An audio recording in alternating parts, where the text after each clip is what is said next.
Olá pessoal, então o nosso canal já tá com uma capa diferente, tá? Já tá com um logo também diferente, o que fiz, bem simplesinho, tá? O nome é Arca da Aliança, embaixo vem escrito Obediência, que nesse vídeo a gente vai refletir um pouco sobre isso, e na capa eu coloquei Fazei tudo o que ele vos disser, que isso tem a ver com obediência, isso tem a ver com Maria ser Arca da Aliança, isso tem a ver com ela ter sido obediente, até ver seu filho pregado numa cruz, e eu queria por isso consagrar, né, a partir desse novo nome dado em honra a Nossa Senhora, esse canal é o Imaculado Coração de Maria. Então vamos começar essa oração em nome do Pai, do Filho e do Espírito Santo. Amém. Ó Maria, Mãe de Deus e nossa Mãe, Rainha do céu e refúgio dos pecadores, ao vosso coração imaculado consagramos nossa vida, todo o nosso ser, tudo o que temos, tudo o que amamos, tudo o que somos. A vós pertencem nossos lares, nossa pátria. Queremos que seja vosso e participe dos benefícios de vossas bênçãos materiais, tudo o que existe em nós e ao redor de nós. E para que essa consagração seja realmente eficaz e duradoura, renovamos hoje, aqui aos vossos pés, a Maria, as promessas do nosso batismo e da nossa primeira comunhão. Comprometemo-nos a professar corajosamente sempre as verdades da fé e a viver como católicos, submissos à sua santidade o Papa e aos bispos em comunhão com ele. Comprometemo-nos a observar os mandamentos de Deus e da Igreja, particularmente a santificação do domingo. Queremos empenhar-nos, ó gloriosa Mãe de Deus e nossa Mãe, para que o reino de Cristo, vosso Filho, seja uma presença em nossas almas, na terra como no céu. Amém. Em nome do Pai, do Filho e do Espírito Santo. Amém. Nossa Senhora do Carmo, rogai por nós que recorremos a vós. Hoje é dia de Nossa Senhora do Carmo, eu há muitos anos já carrego escapulário, né? E recomendo também essa devoção. O canal ganhou um novo nome porque essa necessidade já vinha me acompanhando, como eu disse naquele vídeo. E eu acho que o que a gente faz para Deus tem que ficar cada vez mais evidente com qual é a espiritualidade daquilo que a gente faz, né? Diversos são os dons. Aqui nesse canal, né, nós temos uma consagrada pelo método de São Luís Maria de Montfort, a Nossa Senhora, Cristo, através de Nossa Senhora, mas a Nossa Senhora também, eu sou consagrada. Então eu já carrego essa espiritualidade, já vinha querendo mudar o nome do canal. Não vou detalhar como aconteceu, eu detalhei isso lá no canal do Telegram, eu falei, lá eu conto mais detalhes das coisas que eu vou estudando e tudo aqui no canal, é o jeito que eu tenho de mandar uns áudios de vez em quando lá. Então, o que aconteceu foi que eu estava em oração no meu quintal pedindo ajuda para Deus sobre isso. Eu queria muito que o sinal do arco-íris fosse algo que renascesse dentro da nossa igreja, fosse algo que a gente tivesse mais vivo em tudo, né? Até nos nossos perfis e tudo, porque isso está muito dominado por um movimento que não é cristão, né? Um movimento que pretende, levantam várias bandeiras a título de uma liberdade e de um amor que Cristo não ensinou. Então, com toda a caridade e todo o amor, a gente tem que exortar os nossos irmãos à verdade. E eu sempre gostei do arco-íris, isso não é novidade. Assim, quem é da minha família sabe que eu gosto de coisa colorida, sempre gostei do arco-íris. Eu ficava pensando uma forma de resgatar. E isso a gente vê, às vezes, até como ameaça, né? A gente fala assim, meu Deus, será que, né? A gente que tá, às vezes, no lado que a gente... no lado religioso, né? No lado cristão, a gente, às vezes, se constrange, acha que, né? Não deveria, ou não sei... E fica naquela coisa. E eu pedi ajuda para Deus. Falei assim, se fosse eu, então, isso me dá um sinal, né? Porque eu estava em oração e Deus tinha dito assim, não, isso é uma coisa minha, isso é uma coisa que eu quero. A gente vive em oração, a gente pede a oração do Espírito Santo. Então, quando eu olhei para o céu, a imagem que estava era justamente essa. No mesmo momento que eu pedi um sinal para Deus, a imagem que estava era essa que estava na capa. Quando eu aproximei do sol, botei o foco no sol, apareceu essa que está no logo. Ou seja, as cores ficaram muito mais fortes e vivas, o sol no meio, parecia uma grande hoxa, uma luz muito forte, né? A gente sabe que o aniversário de Cristo é comemorado no solstício, né? Na fase do sol. Então, assim, tudo isso é muito simbólico e uma evidência, né, de que Deus assim deseja, que nós cristãos resgatemos o sinal do arco-íris não para afrontar nada nem ninguém, mas como sinal da obediência aos seus ensinamentos. E aí eu queria entrar nesse assunto da Arca da Aliança, a partir da Bíblia, de pequenos trechos da Bíblia, porque eu queria falar várias coisas para vocês hoje, e queria terminar com uma reflexão minha que eu escrevi, mas é importante a gente ter essa reflexão do Antigo Testamento, porque a Arca, já a Arca de Noé, que é quando aparece esse sinal do arco-íris, já é uma forma de Deus demonstrar que não mais a justiça dele imperaria aqui na terra, mas a misericórdia. Então, naquele evento em que simbolicamente, né, a parte da, vamos dizer, da prefiguração da nova aliança, né, estava desde o início dos tempos, né, desde o caminho em que nós fazemos esse retorno a Deus, estava presente ali com esse sinal do arco-íris. Eu queria começar com esse trechinho então. Vai dizer aqui no Gênesis 9 sobre a nova ordem do mundo, e muito tem se falado na nova ordem mundial. Na Bíblia nós também temos uma nova ordem mundial, ela está no Gênesis 9, e diz: Deus abençoou Noé e seus filhos e lhes disse: sede fecundos, multiplicai-vos, enchei a terra. Logo adiante, no 8, Deus falou assim a Noé e seus filhos: eis que estabeleço minha aliança convosco e com os vossos descendentes. Nós. Disse Deus: eis o sinal da aliança que instituo entre mim e vós e todos os seres vivos que estão convosco para todas as gerações futuras. Porei meu arco na nuvem, e ele se transformará e se tornará um sinal da aliança entre mim e a terra.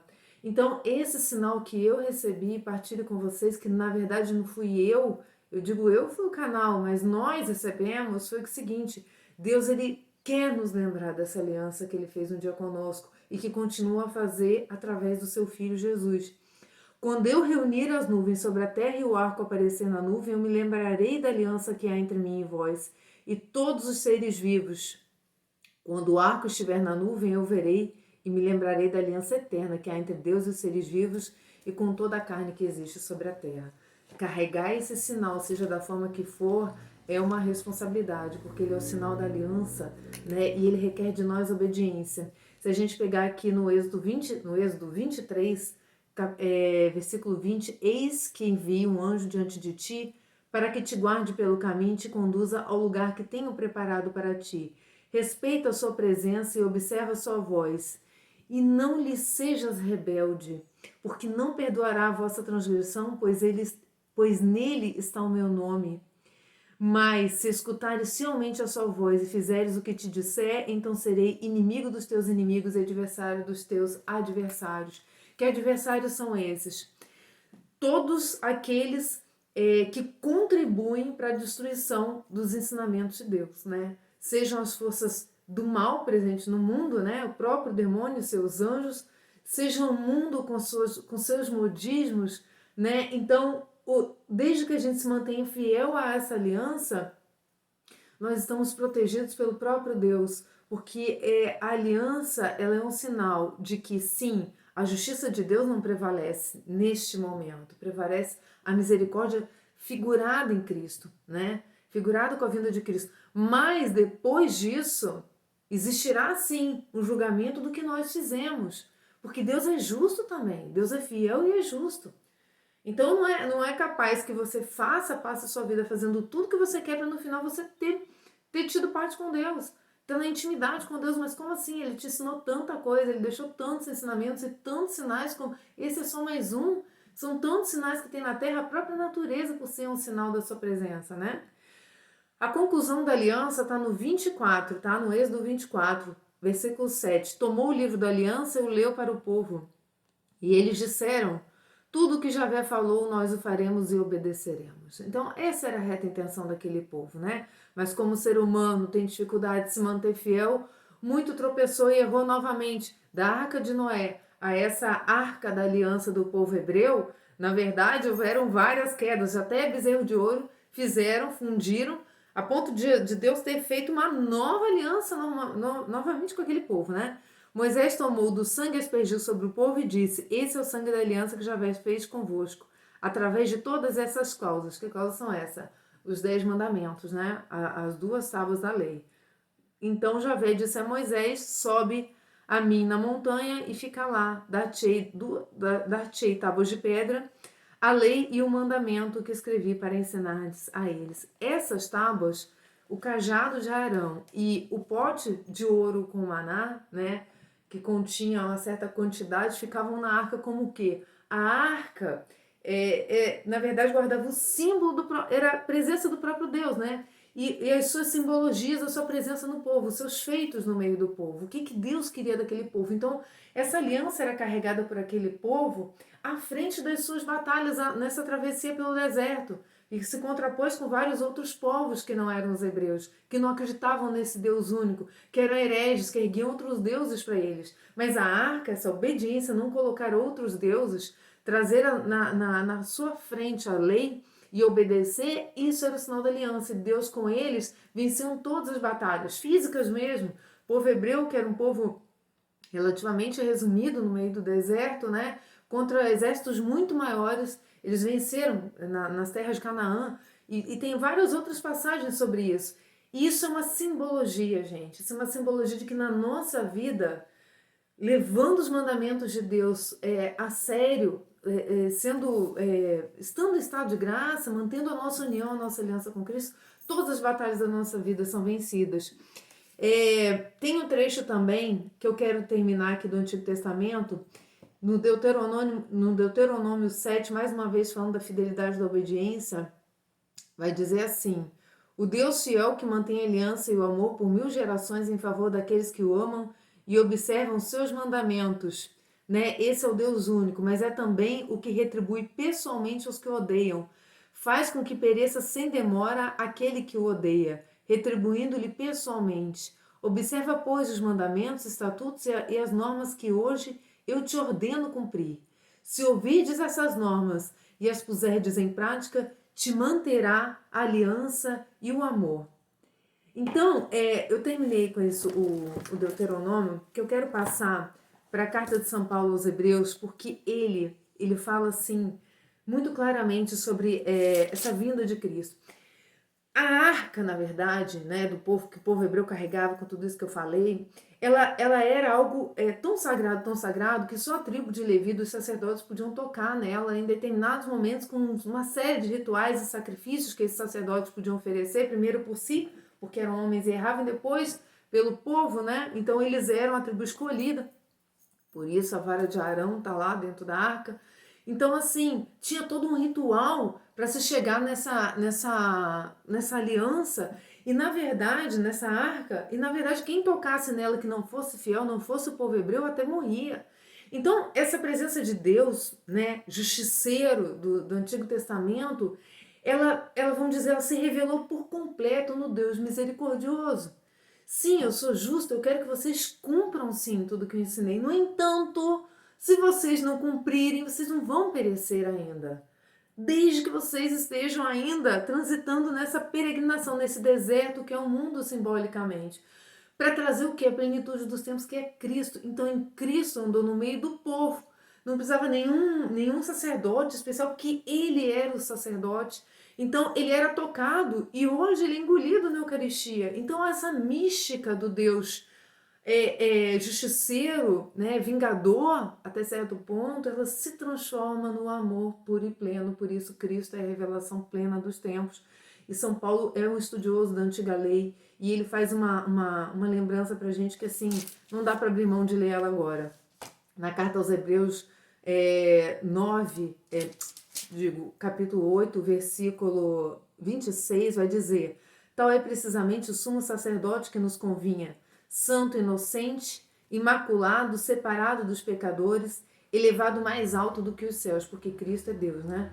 Ele não precisa, como os sumos sacerdotes, oferecer sacrifícios a cada dia, primeiro por seus pecados, depois pelo povo. Já o fez de uma vez por todas, oferecendo-se a si mesmo. A lei, com efeito, estabeleceu o sumo sacerdote sujeito à fraqueza. A lei é aquela do Antigo Testamento. A palavra do juramento, porém, posterior à lei, estabeleceu um filho eternamente perfeito. Em Cristo nós temos o sumo sacerdote, né? O único sacrifício perfeito a anular todos os outros sacrifícios. O nosso sacrifício qual é hoje? Um coração contrito, obediente, humilde. E aí entra a imagem da Imaculada Conceição. Aí entra a imagem da Virgem Maria. Porque essa palavra, essa ordem que nos foi dada, nos foi ensinada aqui na Terra, pela própria aliança em pessoa, Cristo presente, veio no seio da Virgem. Ela agora, então, contém dentro dela, né, o Filho de Deus, e ela gera isso para o mundo. Então a nova lei, a nova aliança vem através de Maria por escolha do próprio Deus, próprio Cristo, o Verbo de Deus, quis se fazer homem no seio da Virgem Maria. Então cai por terra essa noção da justiça e vem imperar a misericórdia. Aqui no Catecismo 2058, eu também queria ler isso com vocês, porque a questão da obediência, ela permeia tudo que a gente lê aqui no canal, tudo que a gente traz aqui para vocês, né, como Dom Estevão Bittencourt e outros escritores, é para mostrar o que ronda a igreja para derrubar, né, aqueles que são obedientes, e o que de dentro da igreja a gente pode se reforçar para manter esse combate vivo e saudável. Então o Catecismo vai nos ensinar sobre os 10 mandamentos, que as 10 palavras resumem e proclamam a lei de Deus. Tais foram as palavras que em alta voz o Senhor dirigiu a toda a assembleia no monte, no meio do fogo, em meio às trevas, nuvens e escuridão. Sem nada acrescentar, escreveu sobre 2 tábuas de pedra e as entregou a mim. Vai dizer em Deuteronômio 5:22. Eis porque estas tábuas são chamadas o testemunho. Elas contêm as cláusulas da aliança entre Deus e seu povo, e essas tábuas do testemunho devem ser colocadas na arca. Então, Cristo é colocado no ventre de Nossa Senhora, se coloca, né? Então, ela é a nova arca. Segundo o livro do Êxodo, a revelação das 10 palavras é dada entre a proposta da aliança e sua conclusão. Depois que o povo se comprometeu a fazer tudo o que o Senhor disser e obedecer, o decálogo sempre é transmitido depois de se lembrar a aliança. Então, essa aliança só foi concluída quando o povo disse seu sim, e nós vamos obedecer. E segundo a Escritura, o agir moral do homem adquire todo o seu sentido na aliança e por ela. O seu agir moral, o meu agir moral é através dessa obediência. A primeira das 10 palavras lembra o amor primeiro de Deus pelo seu povo, esse amor que nós falávamos no vídeo passado, né, sobre amar a Deus. Eu peguei aqui 3 autores que eu amo, Dom Estevão Bittencourt, peguei Scott Hahn e peguei Felipe Aquino para ler uma frase de cada livro. No livro Entrai pela Porta Estreita, de Felipe Aquino vai dizer que foi um desejo explícito de Jesus que Maria fosse a nossa mãe e nós seus filhos. Só Jesus é o Salvador. Sabemos que só Jesus é o único mediador entre Deus e os homens, mas Maria é a grande auxiliadora dos cristãos, aquela que nos leva à fonte da salvação, a Jesus. Se foi por ela que Jesus veio a nós, é também por ela que devemos ir a Jesus. E é por ela ser tida como essa expressão da arca que tem aqueles anjos que estavam na arca da antiga aliança. Esses anjos agora estão ali no altar, em todos os altares a gente vê 2 anjos, né? Ali o sacrário, Cristo, né? Dentro do sacrário, que é a arca, na verdade, e Maria, mãe da igreja, né? E esses anjos sempre em volta de Maria. A gente vê até algumas imagens que eles estão assim, como se ela realmente, simbolizando ela a arca da aliança.